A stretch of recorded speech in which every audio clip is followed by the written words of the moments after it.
মানুষ এক অত্যন্ত বিচিত্র প্রাণী। পরিকল্পনা করে, ষড়যন্ত্র করে, প্রচেষ্টা করে, কাউকে পরাজিত করার চেষ্টাও করে।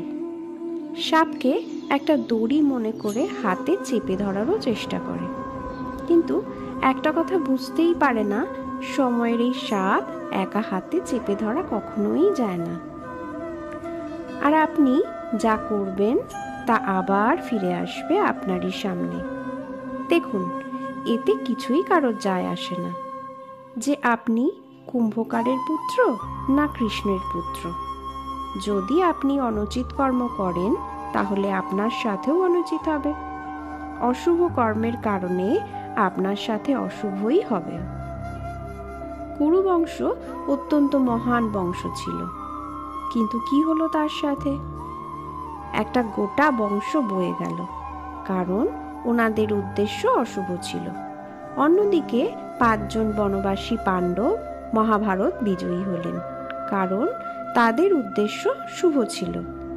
তাই মনে রাখবেন, শুভ অগ্নি প্রজ্বলিত করুন, তাতে শুভ তাপ সঞ্চার হবে।